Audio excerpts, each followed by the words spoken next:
வாழ்க்கையில சில சந்தர்ப்பங்கள்ல நாம சில அவமானங்களை சந்திச்சே தீர வேண்டியது. என்ன பண்றது? காலம் அப்படி. அவமானப்படுறவங்க உடனே அடங்கி போயிடுறது தான் உலக வழக்கம். இன்னைக்கு மனோதத்துவ நிபுணர்கள்லாம் என்ன சொல்றாங்க தெரியுமா? அவமானப்பட்டுட்டா உடனே அடங்கி போயிடக்கூடாதாம். அதையே ஒரு சவாலா எடுத்துக்கிட்டு மனசுல ஒரு வைராக்கியத்தோட முயற்சி பண்ணுனா வாழ்க்கையில எல்லாரும் முன்னேறலாம். அதுதான் வெற்றிக்கு வழி. ராமர் இந்த பூமியில பிறந்ததே ஒரு வைராக்கியத்தினால தான் சார் அப்படின்னார் ஒருத்தர். எப்படிங்க அது அப்படின்னு கேட்டேன். அவர் சொன்னார், தசரதருக்கு ராமர் குழந்தையா பிறக்கணும், அப்பதான் இங்க இருக்கிற கஷ்டங்கள்லாம் நீங்கும் அப்படின்னு சர்வ லோகமும் எதிர்பார்த்துக்கிட்டு இருக்குது. ஆனா அவர் எப்போ பிறப்பார் அப்படின்னு யாருக்கும் தெரியல. அந்த காரியம் சீக்கிரம் நடக்கணுமே, அதுக்கு என்ன பண்றது? நாரதர் வந்தார் ஒரு நாள் தசரதரை தேடி. தசரதா, உனக்கு ஒரு செய்தி தெரியுமான்னு ஆரம்பிச்சார். அவர் எப்பவும் இப்படித்தானே ஆரம்பிக்கிறது வழக்கம். என்ன விஷயம்னு கேட்டார் தசரதர். தசரதா, நீ அடிக்கடி உன்னோட தேர்ல ஏறிக்கிட்டு தேவலோகத்துக்கு போற, இங்க போற வர்ற எல்லாம் பண்ணிட்டு இருக்க, எல்லாம் சரி. தேவலோகத்திலயும் உன்னை நல்லபடியா தான் வரவேற்கிறாங்க. தேவேந்திரன் உன்னை பிரியமா அழைச்சிட்டு போய் தன்னுடைய அரியாசனத்திலேயே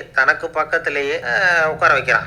நீயும் சந்தோஷமா உட்காந்து பேசிவிட்டு வந்துடுற. ஆனா நீ இங்க வந்ததுக்கு அப்புறம் அங்க என்ன நடக்குது தெரியுமா உனக்கு அப்படின்னாராம் நாரதர். என்ன நடக்குது? எனக்கு ஒன்றும் தெரியலையே அப்படின்னாராம் தசரதர். நாரதர் கிட்ட கிட்டத்துல கேட்டிருக்காரு, கொஞ்சம் சொல்லுங்க என்னது அப்படின்னு. அவரு நெருங்கி வந்தாராம் நாரதரும். மெதுவா அவர் காதோட காதா சொன்னாராம். அதாவது நம்ம பாஷையில சொல்ல போனா பத்த வைக்கிறார். நீ அங்க தேவேந்திர கிட்ட உட்காந்து பேசி வந்த பிறகு நீ அங்க உட்கார்ந்து இருந்த அரியாசனத்தை தண்ணி ஊதி கழுவி சுத்தப்படுத்துறாங்க. நீ என்ன அந்த அளவுக்கு சுத்தம் இல்லாத ஆளா? தினம் குளிக்காமையா இருக்கிற அப்படின்னாராம். தசரதருக்கு இது ரொம்ப அவமானமா போயிடுது. அப்படியே செய்யறாங்க அப்படின்னாராம். ஆமா, நீ வேணும்னா நான் சொல்றது உண்மையா இல்லையா அப்படின்னு சோதனை பண்ணி பாத்துக்கோ அப்படின்னாராம் நாரதர். உடனே தசரதர் இதுக்காகவே புறப்பட்டு தேவலோகம் போனார். இங்க வழக்கம் போலவே இவரை கூப்பிட்டு உட்கார வச்சு பேசிக்கிட்டு இருந்தான் தேவேந்திரன். கொஞ்ச நேரம் பேசிக்கிட்டு இருந்துட்டு சரி நான் கிளம்புறேன்னு புறப்பட்டார். சரி, அவனும் வாசல் வரைக்கும் வழி அனுப்பி வச்சுட்டு உள்ள போயிட்டான். தசரதர் வெளியில கொஞ்ச நேரம் மறைஞ்சு இருந்துட்டு மெதுவா உள்ள எட்டி பார்த்தார். என்ன நடக்குது? நாரதர் சொன்னது உண்மைதான். தசரதர் உட்கார்ந்து இருந்த ஆசனத்தை அங்க 2 தேவர்கள் கழுவி சுத்தப்படுத்திட்டு இருக்காங்க. தசரதரால இதை தாங்கிக்க முடியல. அவருக்கு ரொம்ப அவமானமா போச்சு. நேரா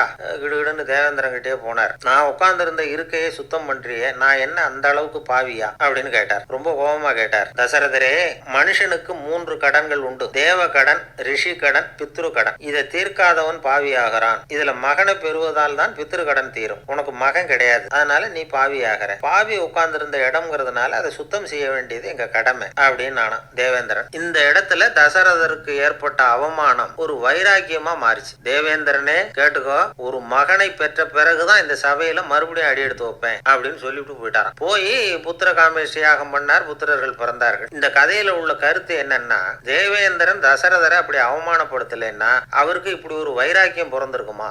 யோசிச்சு பார்க்கணும். நமக்கு ஏற்படுகிற சில அவமானங்களையும் வைராக்கியமா மாத்திக்குவோம். அப்படி மாத்திக்கிட்டோம்னா வாழ்க்கையில முன்னேறலாம்.